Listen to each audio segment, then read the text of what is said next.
And today we're talking with Andrew Whitman, City of Waupaca Parks and Recreation Director. Hello, Andrew. Hello. Thanks again. And yeah, and we talked last week, and we're updating again because since then, a new, basically an extension to the Safe Ride Home order has come out from the governor, and that maybe has changed some things with the operations of the Park and Recreation Department. And parks are open year-round, but May 1st is your official opening date as far as the facilities, bathrooms and shelters and reservations and all those things sort of go. And with the new Safer at Home order, we're running through May 26th. So what does that mean for the official opening of the city parks going forward? Yeah, well, it does definitely change some things, and it's kind of a quick reminder on how fast things are changing with this COVID-19 stuff. But so officially open, as you said, means our bathrooms are open, our shelters are being rented.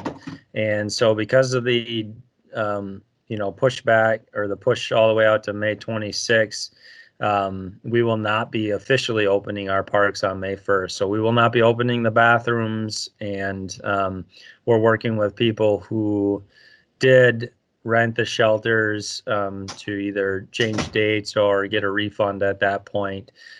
So at least until May 26th, our bathrooms will not be open in the parks.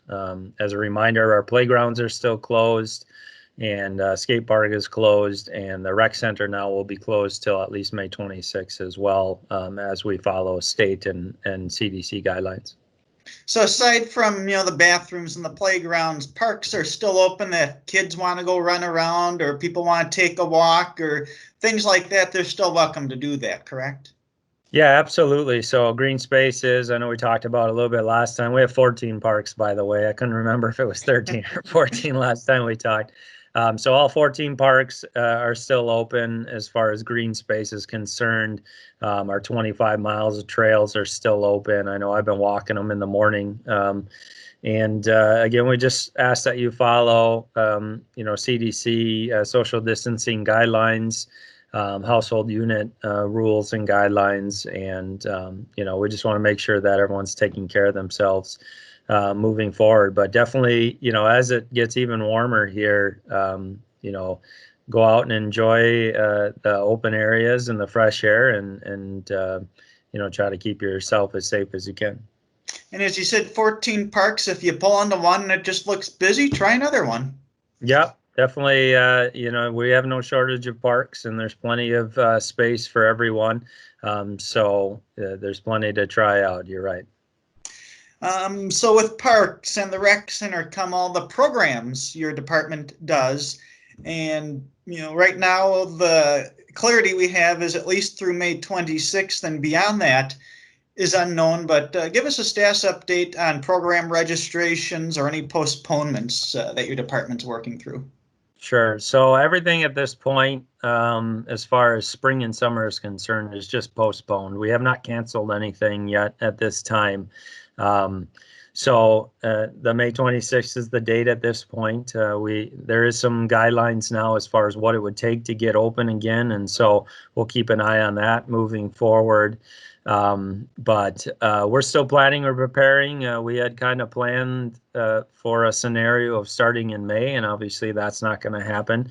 And so now we're on to our planning and our plans for starting in June, and we have plans for starting in July, and we have plans for past that. And so we're trying to stay positive. We're trying to continue to plan and prepare so that we're ready to go when we can. So registration is still open for everything. We may be looking at setting a hard date here in May coming up, and we'll communicate that for registration so that we can even take that next step in preparing and being ready for programs. And, we suggest people still sign up, register so that we can, kind of know how many people are interested and plan and get things going for that. So definitely get on our ActiveNet website where we do all of our registrations and get registered. It will say our programs are full, but we want you to register for the wait list. And that means that all you have to do is put in your information, and then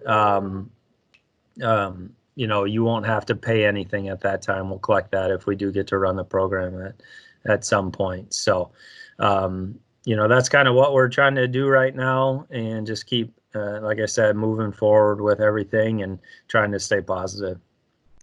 So the parks are semi-open, the rec center's closed. That's put a damper on your in-person programs.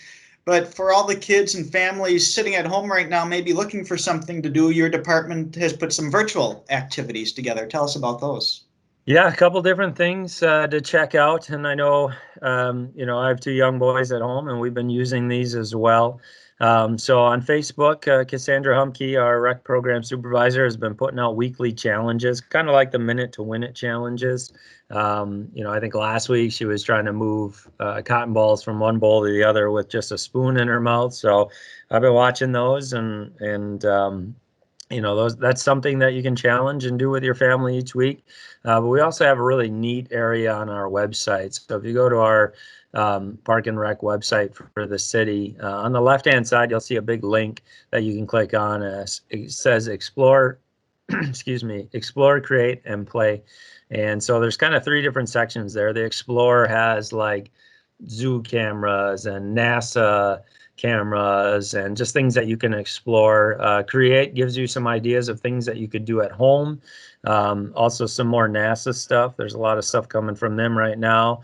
And then Play is just also different activities and games that you could do at home, and some really neat stuff on there. Cassandra's been meeting with people throughout the country, and they've been creating that and adding things to it and changing things. So we've been doing a lot of, like, the San Diego Zoo is one of our favorites in our house, watching the giraffes and the penguins and stuff.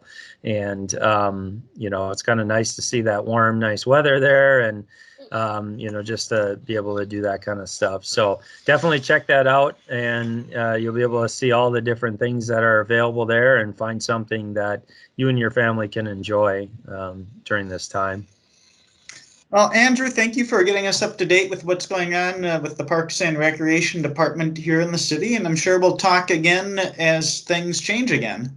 Yep, things will definitely change, and we'll try to keep people updated. And people can still reach out to us if there's any questions.